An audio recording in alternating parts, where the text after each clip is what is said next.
Welcome to Lectionary Call-In for Tuesday, July 13th of 2021, where two laypersons, a pastor and an academician, gather for about 50 minutes each week to discuss the Gospel Lectionary for the coming Sunday, and this Sunday is July 18th. Each Tuesday we call in from wherever we may be at 6:30 a.m. Eastern Time, and for our friend Charles Willard in Minnesota, that's 5:30 a.m. Our little team is working to be faithful to Lectionary Year B, and we hope this discussion will provide areas of focus and reflection. And here's how it works. We develop perspectives independently after the leadoff person shares some formative questions, and then in this virtual discussion room we share, encourage, and challenge each other. And here are the folks joining us in today's discussion. Bill Hall in St. Petersburg, Florida. Sarah Mickelson in Tampa, Florida. Charles Willard in Maple Grove, Minnesota. 73 degrees. Very nice. And this is Don Upton in Charlotte, North Carolina. Welcome, everybody. And our leadoff for this week is Bill Hull. Hello, my friend. What do you have in store for us today? Good morning, team members, and welcome to those who join us later. We're glad you're a part of this conversation. We've reached a point in the lectionary where we hear again from Mark. Soon we will spend some time in the Gospel of John. Today we're looking at two different portions of chapter 6 from Mark, verses 30 through 34, 53 through 56. Before I read those, let me briefly remind us of where we are with Mark. As we know, Mark dives into Jesus' ministry as an adult. Jesus has been teaching and healing. He's calmed the storm. We recently reviewed how he raised from the dead a 12-year-old girl and healed a woman who'd been ill for 12 years. And then Jesus' rejection by his hometown residents, the account of the death of John the Baptist, and now today's passage. As I've noted, there's a section that's skipped over. And for the sake of this discussion and our comprehension, when I get to that break, I will briefly summarize what we're skipping over and then finish the second part of this quote. Again, from Mark 6, 30 through 34, and then verses 53 through 56. This is the word of the Lord. Let us give our attention. Thanks be to God. The apostles gathered around Jesus and told him all that they had done and taught. Jesus said to them, "Come away to a deserted place all by yourselves and rest a while." For many were coming and going, and they had no leisure even to eat. And they went away in a boat to a deserted place by themselves. Now many saw them going and recognized them, and they hurried there on foot from all the towns and arrived ahead of them.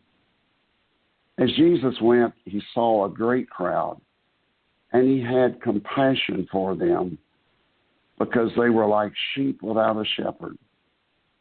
And he began to teach them many things. Then, briefly, the people need to eat. The disciples want to dismiss them. Jesus tells them to give them something to eat. Then the disciples went out on the lake on a boat. Jesus was on the mountain praying. A storm arises. He comes to them and calms the storm. And then we are told that the journey continues, beginning with verse 53. When they had crossed over, they came to land at Gennesaret and moored the boat. When they got out of the boat, people at once recognized Jesus and rushed about that whole region and began to bring the sick on mats to wherever they heard Jesus was. And wherever Jesus went, in the villages or cities or farms, they laid the sick in the marketplaces and begged him that they might touch even the hem of his cloak, and all who touched it were healed.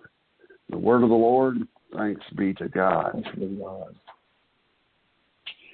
Now, as our listeners and viewers know, it is our custom, and Don reminded in his introduction that I sent out some questions in advance so that we can focus on certain features, recognizing that there are many, many ways this passage could be approached. And I trust my colleagues that if my questions do not elicit something that you think is important, you're certainly free to interject that. But my attention was drawn to several things, and they'll be reflected in these questions. Question number one, and Don, I'm going to come to you first in a moment. In today's passage, verse 34 says, as Jesus went ashore, he saw a great crowd, and he had compassion for them because they were like sheep without a shepherd, and he began to teach them many things. So, given the frequent use of the shepherd imagery in the Hebrew Scriptures, what we call the Old Testament, and in the New Testament, Don, what might we infer from today's passage in verse 34 about Jesus as a person and his understanding of his mission? There's no understanding of the shepherd without the presence of the sheep, the existence of the sheep. So just a shepherd is not good enough.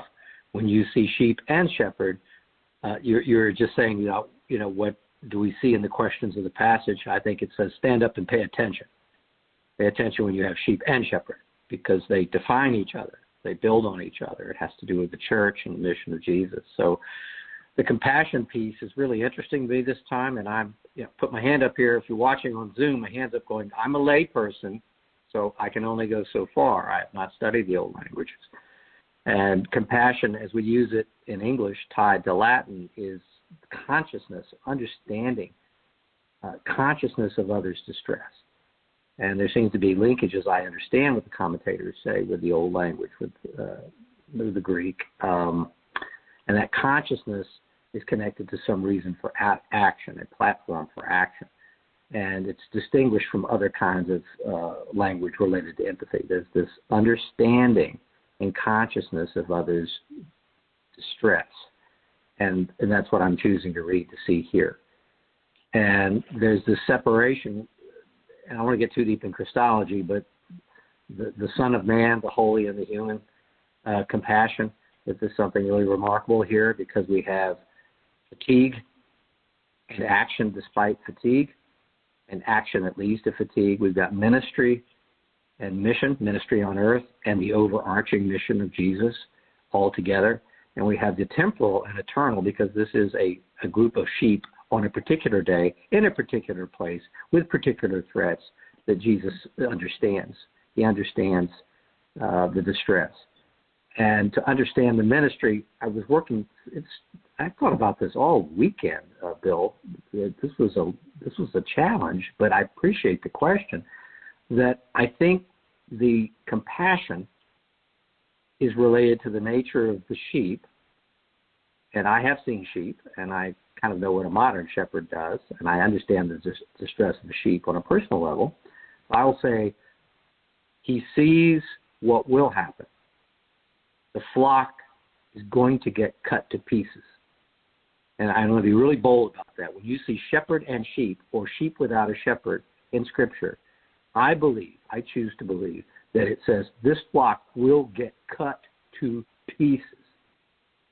That will happen without a shepherd. That's one. That's the future. Number two, the flock is behaving right now as lost and is cutting itself to pieces and is making itself more vulnerable every day. Number three, the flock knows this. It is cutting itself to pieces. Number four, the flock has unique needs and threats because of where they are. There's the temporal or the current. Are there lions here or coyotes? Doesn't really matter. Maybe it does. But there's something unique about the flock in a particular place.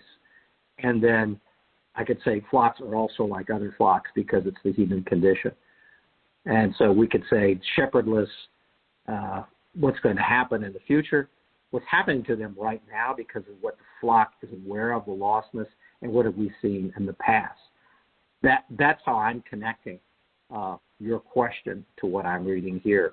You see a shepherd or a flock without a shepherd, stand up and pay attention, because on a particular day and a time in the future, they're going to get cut to pieces. That's what I got. Thank you, Don. Sarah, what might we infer from today's passage in verse 34 about Jesus as a person and his understanding of his mission? This made me think immediately of how Jesus responds when John's followers come to him with the question from John from in prison. When John says, "Are you the one we're looking for, or should we look for someone else?" And Jesus says, "Tell John what you've seen and what you've heard, that the blind receive their sight, that the lame walk, the lepers are cleansed, the deaf hear, the dead are raised, and the good news is being preached to the poor." And so I made that list because that's kind of what I hear from scriptures about the mission and purpose of Jesus. And it's interesting to me that he sees these people from Don's perspective. He sees their real condition and how vulnerable they are, how easily hurt they are, and how desperate they are on multiple levels for imagination, for leadership, for compassion, for nurturing, and how many people are just not seen, not even offered the dignity of being observed and acknowledged, which is, for me, that's it makes me feel, I can remember as a child being the unacknowledged. I can remember as a child being it's best if you're just seen and not heard perspective. And I can remember how that made me feel less than in a group of adults. And I can only imagine how difficult it would be to be invisible as a defined perspective of your role in the culture in which you lived. Your job is to be invisible, or you are worthless, which are all elements of how I imagine these people who are out in the wilds following Jesus might feel, that somebody sees them and somebody hears them and somebody acknowledges their needs and performs these miraculous healings. It would be amazing. And, I also sense that this compassion element changes the dynamic in which Jesus listens to them. So it's really not about him being charismatic or him being a great preacher, is as much as he hears them and acknowledges them in a way that the compassion is leading the conversation and not his desire to be heard. So I find that to be very interesting. I talked about in my notes, I said shepherdless, vulnerable, easily scattered and devoured, cutting themselves to pieces, almost blindly jumping off cliffs, kind of a thing. I wondered about the phrase shepherdless and its relationship to the death of John, and wondered if some of these people were feeling that grieving that comes with losing somebody that you were closely related to. So I think about them needing a conversation about, help me find the ground again, help me find my balance, help me figure out our next step. So I think all of these things are evidence of what compassionate care looks like and what the Messiah was born to do.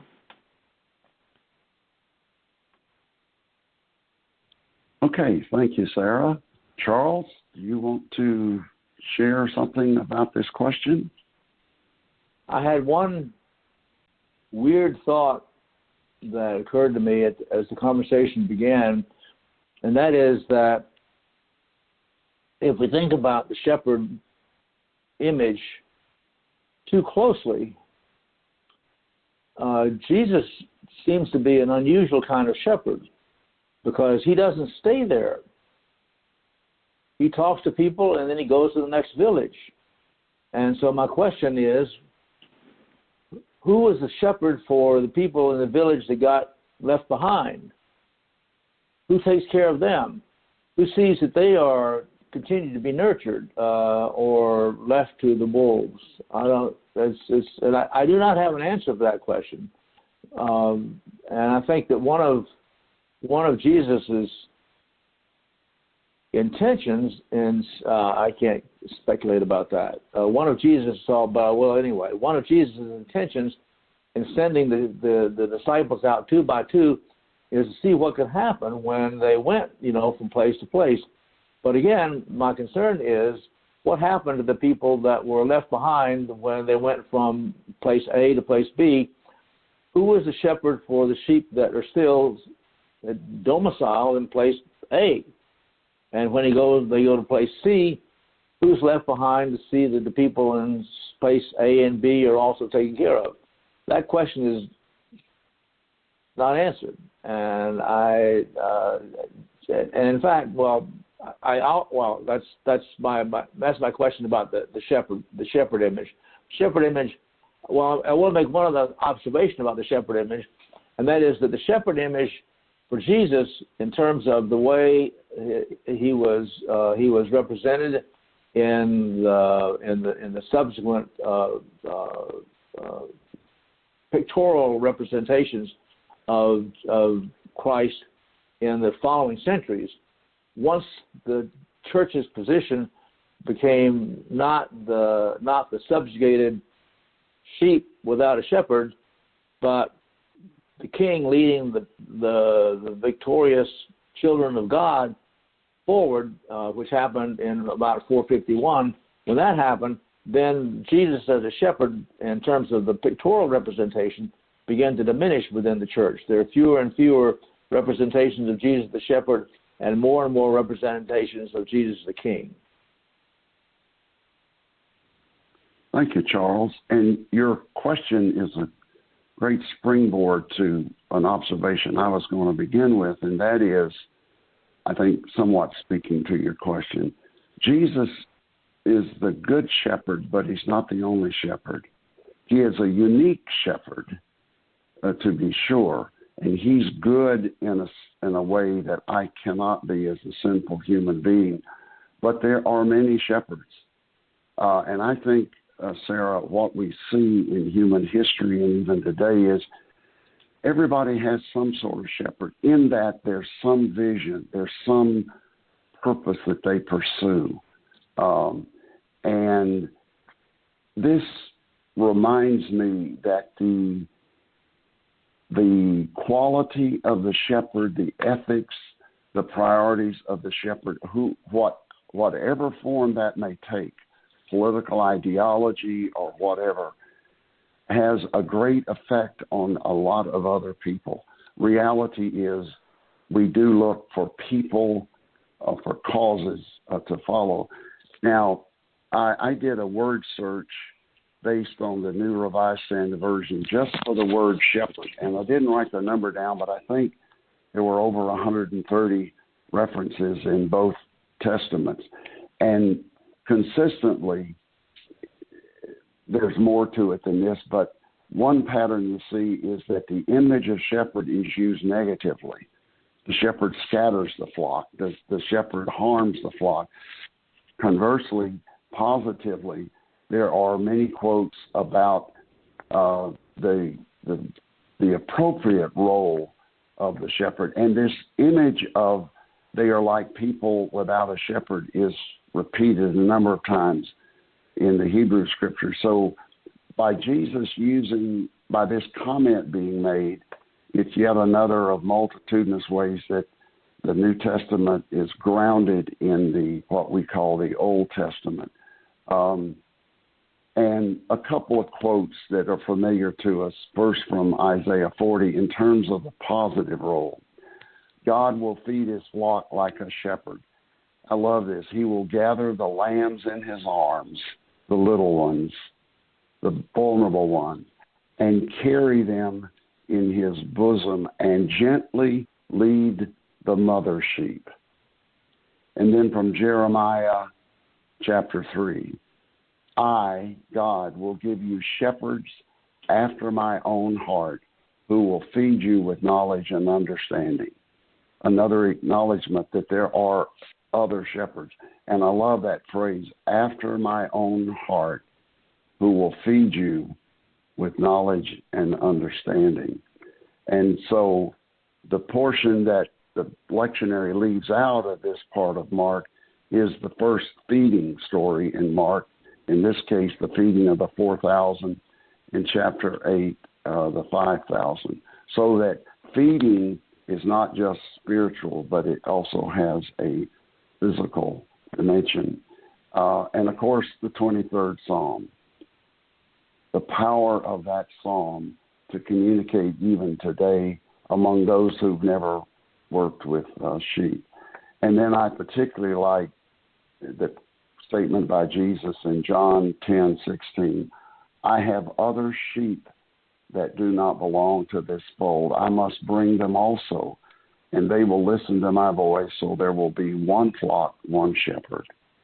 That whole emphasis on being inclusive, that there are others that need to be reached. So we could, I'm sure, spend several of these sessions mining the deep meaning of shepherd. But thank you. My second question, and Sarah, I will come to you first in a moment. As an example of a shepherd's compassion for the sheep, Jesus in today's passage recognizes his own and his disciples' weariness and need for renewal. So he said to them, come away to a deserted place all by yourselves and rest a while. For many were coming and going, they had no leisure even to eat. Yet Jesus and his disciples were met immediately with crowds seeking to be with them. Sarah, what do we learn from Jesus' way of responding to this challenge? It seems to me, and my first blush was, you don't get to disconnect from the real world to rejuvenate. You have to figure out a path for yourself that provides rejuvenation while still participating in the real world. So that rather than attending everybody else's needs, the model needs to be doing things with each other that provide respite to both. It seems like Jesus talks about getting away and resting, but the only time he really gets to is during the 40 days where he's out in the desert wandering around, not resting but challenged. That there's really not, except maybe a boat experience where he gets to fall asleep during a storm, does he get the actual rest. So I'm thinking about this because this is kind of how parenting works, right? Parenting works, you're a parent whether you're awake or asleep. You're a parent whether your child is an infant or a 28-year-old kid. You're a parent forever. And being a parent, there's always something to be done, whether it's something physical like doing dishes or something responsive like listening and not reacting. So I'm thinking about this model of finding respite while standing in relationship, while working within a relationship. And thinking about how that is important to acknowledge and validate physical need and spiritual need at the same time you're listening and offering up support to someone else. And that's a really tricky bit. That's just a fine line between human beings understanding how to prioritize and shift and move between two equally valuable priorities. And I'm not sure we do that well. So I'm listening for methods or techniques that could assist, unless we just find joy in being with each other. And that fuels all of it. So I thought about Maslow's hierarchy of need, starting with the physical and working upward toward awareness. And Jesus addresses the crowd's physical needs first. Are they hungry? Do they need to sit down? Do they need to be given some sort of stability when it comes to consistent language and consistent metaphor? The shepherding bit works beautifully. That, as a teaching metaphor, that works beautifully for that. Are they safe? Do they feel do they feel like they belong and that they're loved? Are there self-esteem issues that are being met? And then, are we prepared to become shepherds for other people? All of those things have to work together. And sometimes you need a bigger helping of physical food, sleep, exercise than you might need for a reinforcement of a self-esteem. But I think Jesus addresses the hierarchy beautifully in his leadership style. So I'm not really sure that we have a model that is emphatic, but yet we have a model that is more flexible, more personal, more responsive, and can ebb and flow to the needs of the participants in the relationship. And that's really tricky for me, because I like to have a pattern. Give me the recipe and I'll cook from it. Don't just say, hey, go in the kitchen and conjure dinner, which I know Don Upton loves to do. Thank you, Sarah. Charles, do you want to reflect on this question? Okay. Don? I'm going to build on Charles's statement, the unusual shepherd. I'm going to try to make a right turn on what I was going to talk about because I'm really interested in it. So the Lectionary Committee has taken a pair of scissors and cut out pieces of Mark and offered it up to us. And you've tried to bridge that by trying to put them back together, but I want to highlight they've been cut out. And I think it's a great work of art in this case because you cut it out and you want to put it back together so that we can understand this unusual shepherd. So I want to adopt Charles's language, this unusual shepherd. And if you cut them out, it's going to keep raising the question that I think Charles was raising, which is, well, Jesus isn't getting to everybody.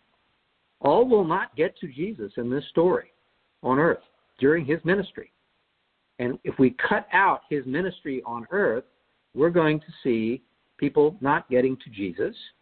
We're going to see exhaustion, I think, of Jesus, the people around him, and his disciples on any given day. Hunger, fatigue, needing to get away to a quiet place. A friend of mine in my own company reminds me all the time, mental health is health.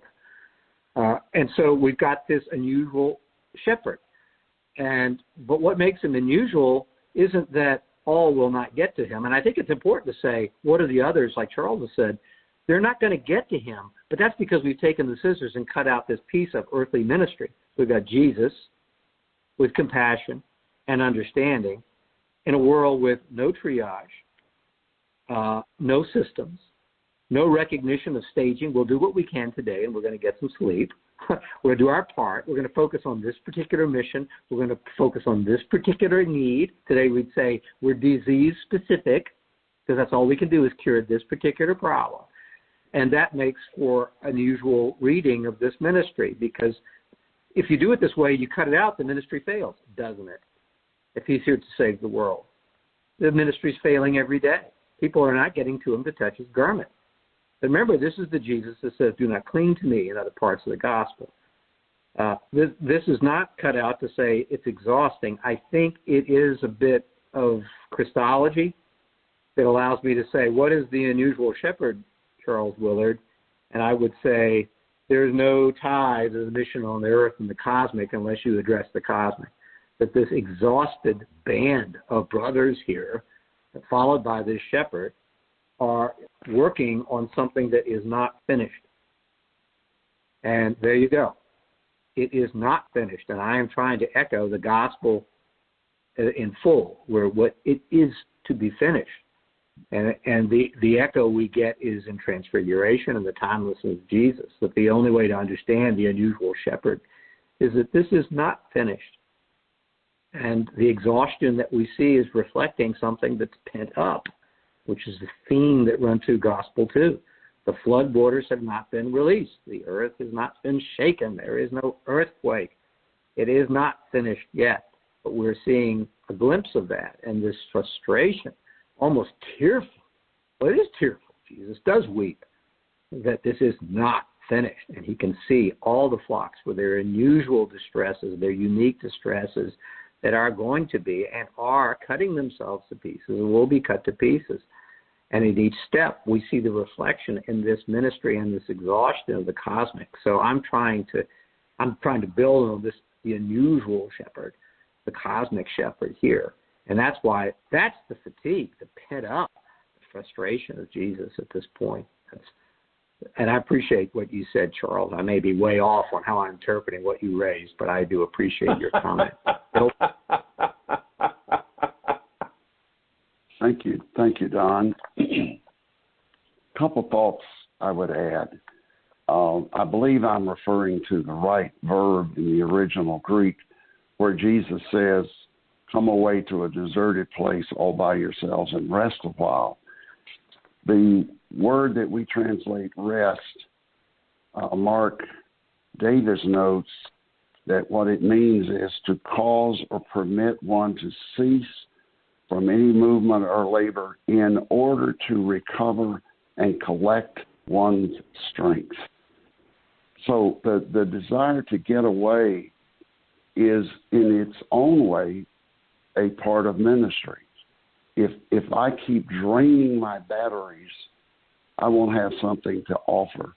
And the pandemic, I know from my perspective, being a member of a clergy support group that meets once a month, led by a professional counselor, until recently, I was the only retired pastor in the group. There's a particularly poignant and difficult kind of draining that the pandemic has caused for pastors. Not being able to go visit in the hospitals, not being able to do person-to-person weddings and funerals, not able to visit in the home. I heard the sadness and the loneliness in that. And one study I read indicated that something like 30% of pastors surveyed during the pandemic were fatigued to the point they were considering leaving the ministry. So there's a very real human element to this, that we do need renewal.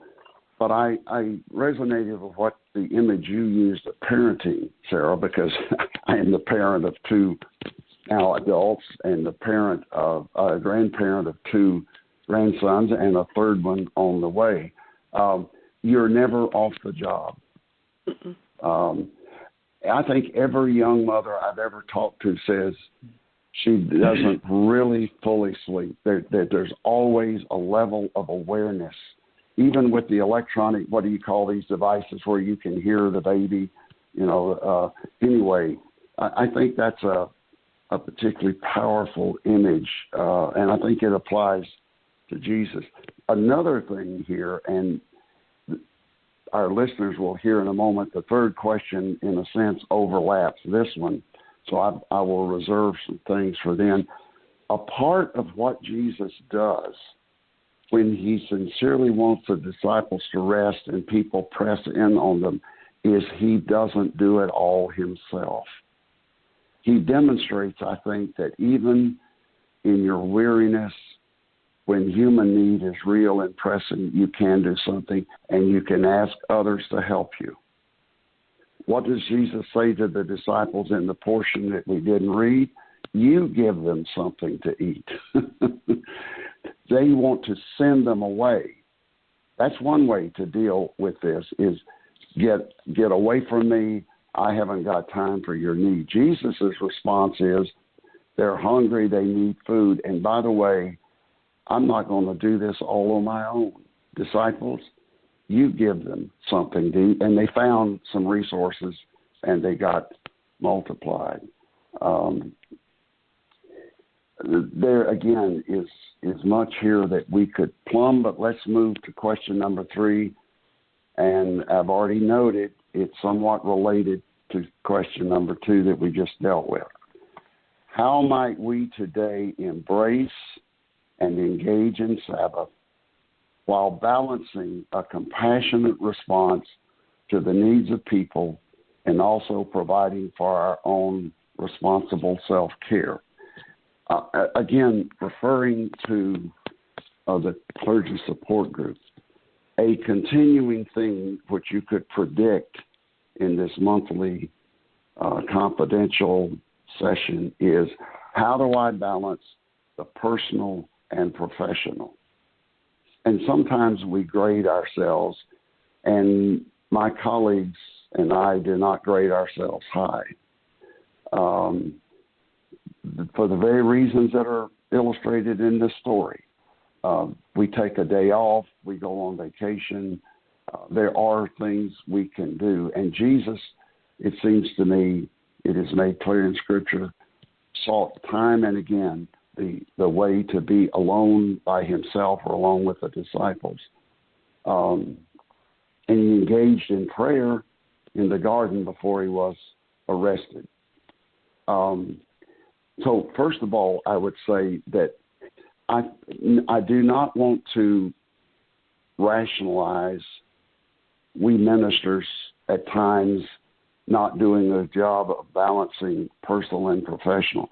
But I will say I feel this passage has some compassion for how deep that struggle is. It's one thing if you feel like you got to run out there and find everybody you can help and save and rescue. It's another, which I think applies to most of us, that very real human need presents itself. And how do we deal with that and provide for our own self-care? So I take some comfort that even Jesus had a struggle with balancing that. Again, that's not to let us off the hook in terms of our responsibility for family and for self. Burnout is an issue among clergy. There are books written on it. There's a lot of counseling that is done.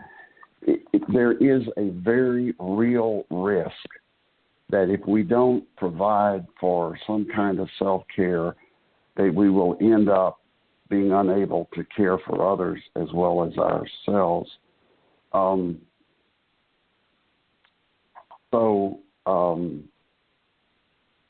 I will move to Sarah. I was struck by the idea that a healthy relationship is a two-way interaction. And the model that we're being given with the shepherd and the sheep feels less two-way and more one-way. How do the sheep provide the shepherd with what he needs? And that's a good question. And I'm wondering if the model here breaks down for us a little bit when it comes to how, as shepherds, we are asked to work with our flocks, or how are we asked to interact as sheep with our shepherds? Does that metaphor break down and fall apart a little bit because it doesn't really allow for the sheep to support the shepherd, or for the shepherd to fall back and rest with the sheep? where in a healthy relationship you would have the opportunity to go, hey, can you help me? Or, I need help. Does anybody want to help me do this? So I wondered about that from a perspective of a real-world application, that often if we look at this model, are we doing a disservice to each other because it kind of starts down a path of only I can do this, only I can fix this, only I as the shepherd can do these things. And I think that that's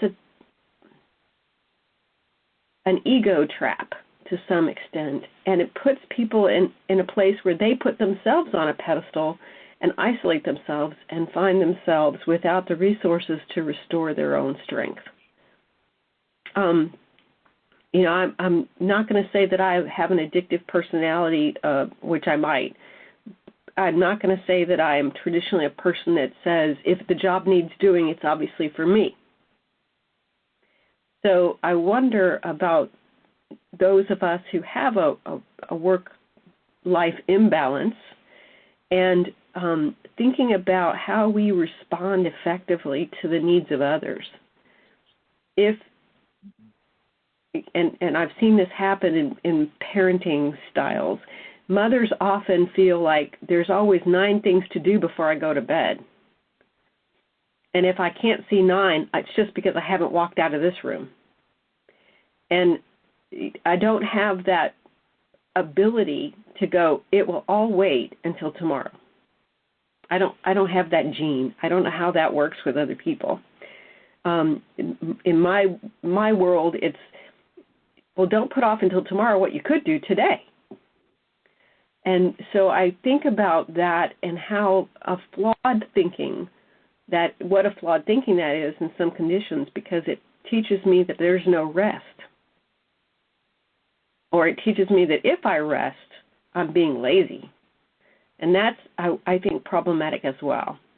So I think about this relationship and how do we practice Sabbath? And how do we practice Sabbath with each other? Bill, do you get Sabbath on Saturday, and I'll take Sunday, and Don will take Monday? And so on those days, we will be the ones that attend you so that you can have rest. And I don't know how that works either.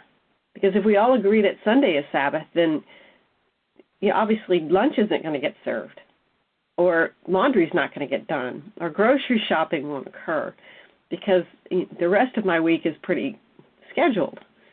And I think about how do we pay attention and build relationships around us that help restore our strength, and learn to dance rather than dictate.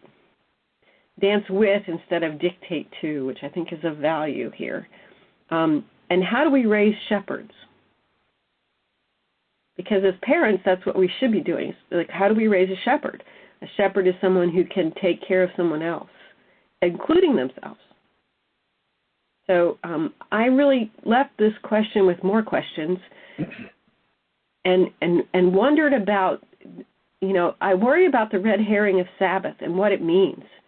And how difficult it is to practice Sabbath in whatever that imagined picture of Sabbath is. I don't know that we practice it well. Yeah, I think our culture, particularly today, does not support Sabbath. We're on 24/7. Charles, would you like to share something? Yes, I want to share an observation. I want to share an observation that Mark Davis did in his. Did I get that right? Mark Davis, the writer. So Mark Davis, he pointed out that in verse 33, it concludes. Now many saw them going and recognized them and hurried there on foot from all the towns and right ahead of them. That's Jesus and the disciples. So the rest of the verses that we have, it's all about Jesus. And Mark Davis's observation is that the conclusion is that at the end of this, and once again, we have to keep recognizing that there was what happened, there was what Mark presents as what happened, which is what we have. We're not seeing what happened. We're seeing what Mark, the gospel writer, presented, and as now Mark, the interpreter of this, presents. His presentation is that the conclusion is that the disciples have come back from this successful trip where all these things happened, all these good things happened. They were shepherds, but actually, if you think about it, the flocks that they were shepherding when they were out there doing their mission work, they're now by themselves. No more shepherds out there, just the sheep wandering around. And they come back, and what they demonstrate in the following passages and the rest of these verses that we have, including the ones that were omitted, was that their failure to be able to behave as responsible shepherds. They were, they didn't know what to do when they needed bread, food for the people. They didn't know what to do when the ship was being besieged by the waves. They blew it, and that's what Jesus has to deal with. So it doesn't have a happy ending in that sense. They were adolescents. Well, yeah. Slow learners. Well, no, I think that's a feature here that we could lift up, is the idea that as shepherds who are learning the art of shepherding, we're going to go out and drive like a stick shift car. We're going to go, and so it's going to be all on and then all off, and that's the lack of discipline in the process and the maturity that comes with the shepherding. At least that's my observation with adolescents. It's very much like working with adolescents. All right. Thank you. Don, your thoughts? I was looking at my notes from probably 2012, and John Debevoise is the pastor at Palma Sierra Presbyterian Church. This is the church that actually brought the four of us together to be able to do this every week. Commented on this, and I'm paraphrasing. He just said, the world is God's, and we're called to live in it as witnesses. And I just want to connect the witnesses to what we're seeing here. Sarah, you said, that syndrome of only I can fix this. I want to flip that for discussion and say, for those who have the luxury of saying that, those who maybe have had a Sabbath, only I, because I have the worldview to fix it, where much of the world, at least the world Jesus is looking at, and I'm sure that's true today, can't fix it.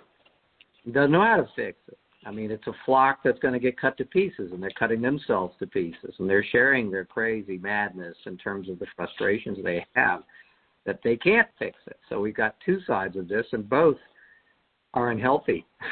Or I'm thinking to the prayers of the people where we all pray, and there is no health in us for those that have peace, those that have gotten a break, those that are health, or those that feel a sense of, well, I'd say if you can't fix it, there may be a brewing hopelessness in it. And we're all together in this. So I'm wondering, if I have peace, if I am blessed to have had a Sabbath, whatever you may interpret this to mean, that you have some health and you've been able to reflect, I'll just admit my tendency is to wake up and exploit it. Not meditate on it. I feel good. I'm going to go conquer the world. Now, what is that when we think about what the true witness is and what service looks like? So I think there's a challenge in here, too, about how will that be used? How will that be leveraged? And I also think that it's a reminder that if all are in distress, we're a part of that. And we're supposed to lift our heads up and look around. And if we have more help on a particular day, there may be more responsibility, or more Christian discipline required if you're blessed to be able to pick your head up and play that surrogate shepherd role. What is that? I mean, I'm feeling pretty good today. Thank God. What am I going to do with that? I haven't thought about that. I'm probably going to, without having this discussion today, I'm probably going to go exploit it for my own benefit and for my own worldview instead of witness with it, because I happen to go get my head up. Finally, they're in this Sabbath, or in this aloneness. I don't know if there's particularly such thing as true aloneness. It's a reminder that reflection is a special place, that in the wilderness, in that quiet place, is where we meet the cosmic, so that we can understand the madness of the crowd that we live in and our ability to not serve it or to allow it to get cut to pieces, that we're in it and out of it. We're in the world and out of the world. The world is God's, and we're called to live in it as witnesses. It's a wake-up call for me in terms of what does that witness really look like, especially on a day where I feel pretty good. Therefore, what am I going to do about that? So thank you for those questions. And I see we just have a few minutes left. So first, let me just see if there's anything else Sarah or Charles want to add to this before I go to Bill to close it out. Anything else, folks? We're good? Okay, so Bill, I'm going to turn to you for closing observations. I think there's a meditation you want to share, and then I'll come back to me and we'll wrap it up. Okay, real quickly. I was captivated this week by the quote from Jeremiah 3 that I mentioned. I, God, will give you shepherds after my own heart who will feed you with knowledge and understanding. Then I was introduced in one of Richard Rohr's meditations this past week to a translation paraphrase of the Lord's Prayer that was new to me. It comes from the Anglican Church of New Zealand, and which both honors and reflects indigenous Maori culture. So I invite us into prayer in this rendering of the Lord's Prayer, which I think tells us much about the heart of God as well as about ourselves. Eternal Spirit, Earth Maker, Pain Bearer, Life Giver, Source of all that is and that shall be, Father and Mother of us all, loving God in whom is heaven. The hallowing of your name echoes through the universe. The way of your justice be followed by the peoples of the world. Your heavenly will be done by all created beings. Your commonwealth of peace and freedom sustain our hope and come on earth. With the bread we need for today, feed us. In the hurts we absorb from one another, forgive us. In times of temptation and test, strengthen us. From trials too great to endure, spare us. From the grip of all that is evil, free us. For you reign in the glory of the power that is love, now and forever. Amen. Amen. Thanks, Bill. And for folks listening in, we thank you for your comments, your friendship, and your encouragement. We're always interested in your thoughts. And Palma Sia Presbyterian Church is at 3501 West San Jose Street. That's in Tampa, Florida. And for more information, you can go to palmacia.org. That's PALMACEIA.org. We commend that site to you because there are other discussions of the Gospel Lectionary and other lectionary elements. You may hear differences of opinion or other interpretations. So we're always excited to go and see what our colleagues are saying there. There's sermons, prayers, outstanding music, and you're always welcome. And we'll see you next time.